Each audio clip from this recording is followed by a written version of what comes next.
Bonjour, bon, mesdames et messieurs, là on fait le débat par rapport à la question.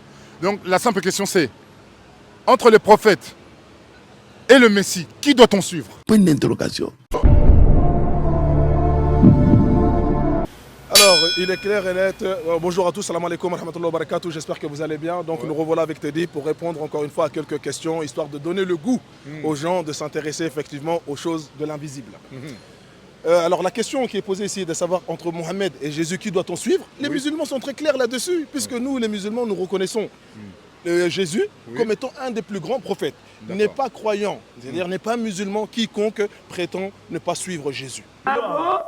Et nous sommes ceux qui suivent véritablement Jésus, effectivement, parce que Jésus nous a interpellés sur quoi? À suivre ses paroles, à écouter ses commandements, à ne pas les abandonner. Et tant que nous n'abandonnerons pas ses commandements, alors à ce moment-là, il sera avec nous, n'est-ce pas?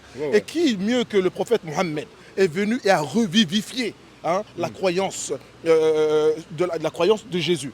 Personne d'autre. C'est effectivement Mohammed sallallahu alayhi wa sallam qui est venu, qui a rétabli la vérité déjà sur le monothéisme pur, qui a rétabli la vérité sur Jésus et son soi-disant meurtre, effectivement, c'est-à-dire que voilà, les gens avaient voulu tout simplement l'éliminer du fait qu'il était sur la vérité. Il annonce la bonne nouvelle, c'est-à-dire aux amoureux de Jésus, qu'il n'est pas mort, donc ils devraient se réjouir pour ça, et il leur revivifie le chemin droit, le chemin vers l'adoration d'un Dieu unique. Donc nous suivons, quiconque suit Mohammed en vérité, suit le Messie, suit Moïse, suit les prophètes dans leur ensemble. Car ils étaient tous sur un seul et même chemin, l'adoration d'un Dieu unique sans association aucune. Ok, lui il a été clair et précis. Donc maintenant on va voir avec le roi Salomon. Que le Seigneur vous bénisse abondamment et pour tous ceux qui sont déjà connectés, que la grâce de Dieu soit sur vous. Déjà, le frère, il a dit des choses que lui-même ne connaît pas. Il dit qu'il suit Jésus. Est-ce qu'il est baptisé au nom de Jésus-Christ?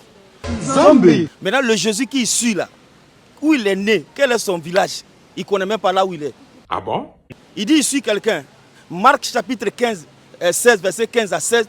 Tous ceux qui croiront, qui sont baptisés au nom de Jésus-Christ, sont sauvés. Donc, croire en quelqu'un, c'est suivre ce qu'il dit. Mais Jésus dit, dans Acte 2, 38, Paul dit, soyez baptisés au nom de Jésus-Christ. Il n'est même pas baptisé au nom de Jésus-Christ. Ça, c'est un point. Nous disons que Jésus est Dieu. Apocalypse chapitre 22, le verset 16. Dans son Coran, il n'y a pas un prophète qui a envoyé un ange.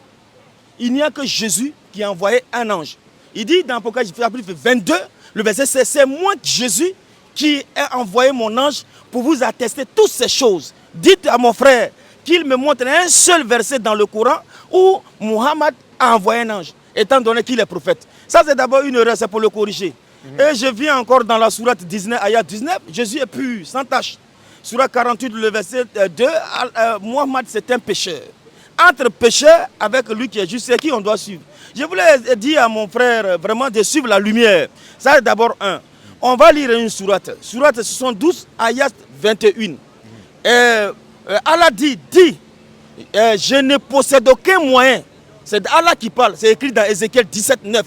Quand on dit, on met 2 points, c'est Dieu qui parle. Alors, il dit, je ne possède aucun moyen pour vous mettre sur le droit chemin. C'est-à-dire là où il est, Allah dit, il ne possède aucun moyen pour les mettre sur le droit chemin. Vous voyez, ça c'est d'abord un. C'est l'incertitude. Sur la 46, verset 9, il dit, malgré qu'ils prient, ils font la salade, mais il se peut que. Ça, c'est l'incertitude. Nous, vous voyez, ça, c'est d'abord 2. Surah 70, ayat 40, verset 40. Il est écrit là-bas que Allah jure par le Seigneur, il jure par un Dieu. C'est-à-dire, je le jure par le Seigneur de l'univers.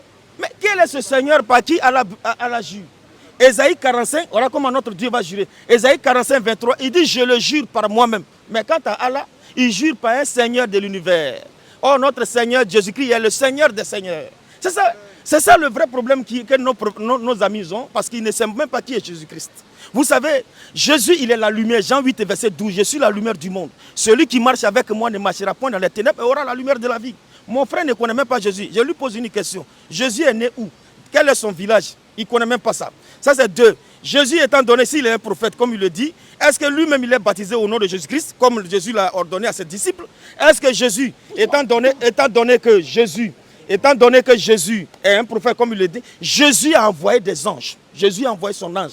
Et donc, quand on regarde, d'abord son salut dont il s'agit là, dans Surah 19, ayat 111, 112, il n'y a personne parmi eux qui ne passera pas par l'enfer.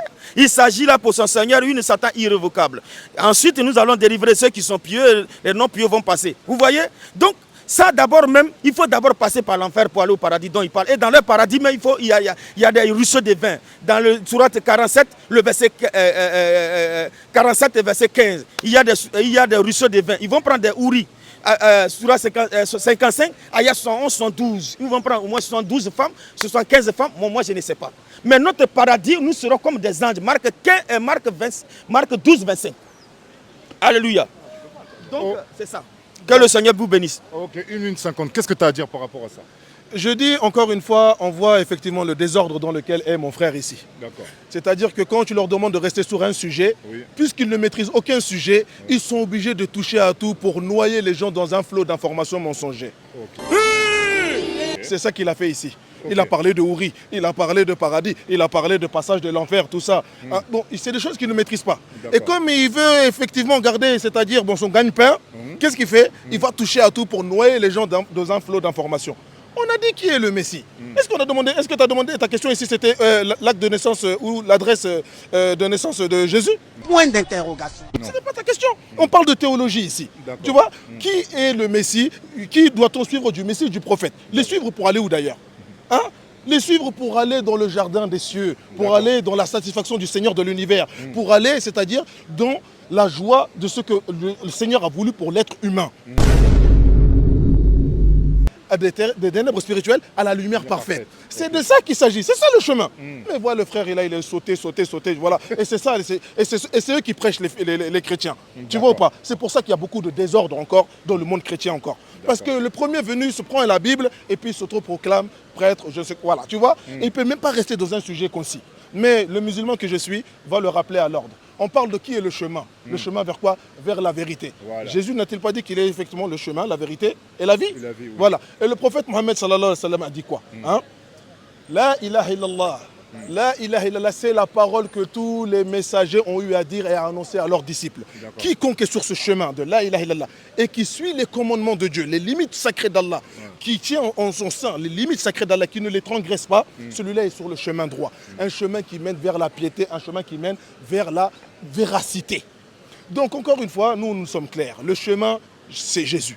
Jésus étant le chemin, Mohammed est venu pour remettre, c'est-à-dire le dogme véritable de Jésus à l'ordre du jour. Et c'est la ilaha illallah. Donc les plus fidèles suiveurs, ceux qui sont les plus fidèles à Jésus, ceux qui n'ont pas aboli la loi, c'est les musulmans. Alors même que les chrétiens n'ont pas aboli la loi. Si tu demandes à mon frère Nigo ici de trancher, si on ramène un voleur, on lui demande de trancher, il ne saura pas. Si tu lui demandes de trancher, c'est-à-dire l'héritage, il ne le saura pas. Pourquoi? Parce qu'il n'a pas été enseigné dans toute la vérité. C'est la même vérité que Jésus a dit qu'il vous n'était pas prêt à la recevoir. Donc si tu mets ce monsieur dans un village où il y a du désordre et tu lui dis de mettre l'ordre, 10 ans, un siècle, il ne pourra pas mettre de l'ordre. Dans ce même village, si tu mets un musulman qui a été enseigné dans toute la vérité, il pourra trancher entre les litiges parmi les gens. C'est ça la vérité. C'est ça. D'accord. 1 minute 50. Ok, après là, c'est fini. Alléluia. Alléluia. Vous voyez le frère. Ouais. Tout à l'heure, il n'a même pas donné un seul verset pour contredire ce que j'ai dit. Vous voyez, nous sommes des croyants bibliques. Tout à l'heure, vous donnez un exemple. C'est qui on doit suivre? Est-ce qu'on peut suivre un pécheur? Lui-même, là, son prophète a vu combien de femmes? D'après lui. L'autre a vu combien de femmes? J'étais en train de lui montrer le véritable chemin. J'ai dit encore, je le dis, je l'affirme, je le proclame. Oui. J'ai dit Surat 48, le verset 2, quand on vérifie ça, Allah dit à Muhammad que Dieu te pardonne tes péchés. Jésus, Surat 19, ayat 19, Jésus est pur. Mais entre celui qui est pur, entre celui qui est pécheur, c'est qui on doit suivre? Il a dit tout à l'heure, j'ai mis du désordre. Mais c'est un exemple, ça dit qu'il faut être un exemple parfait pour te suivre. Ça c'est un. Il dit je mets des désordres. Et c'est lui-même, il a donné un seul verset. Je le lance un défi. Qui me donne le nom du village où Jésus est né? Dans le Coran, Issa là. Il ne connaît même pas. Il dit Jésus, je l'ai corrigé, il dit Jésus est un prophète. Je lui ai dit dans son Coran, est-ce qu'un prophète peut envoyer un ange? Jamais ça n'existe. Apocalypse 22, le verset 16, c'est Jésus qui a envoyé les anges. Vous me comprenez? Oui. Donc nous, on veut l'aider à venir à la lumière. Parce que là, il n'a donné aucun verset pour traverser Mehdi. Il a dit que j'ai vociféré alors que j'ai donné des versets clairs. Regardez, je prends une sourate claire. Une sourate claire. Par exemple, il dit le véritable chemin. Sourate 70, ayat 20, comment on appelle? Sourate 70, 21, verset 21. Il dit, Allah dit, je ne possède aucun moyen de vous mettre sur le droit chemin. Jésus, quant à lui, Jean 14, verset 6, il dit, je suis le chemin, il y a un seul chemin, la vie, la vérité. Mais c'est qui on doit suivre? C'est lui. D'accord, mesdames et messieurs, mettez vraiment des commentaires là-dessus parce que c'est très chaud. Donc là, c'est une petite introduction. Ça va chauffer, mesdames et messieurs. Donc voilà, vous connaissez ces qualités dit avec l'enfant terrible et le roi Salomon. Merci. Voilà. C'est bon, coupe.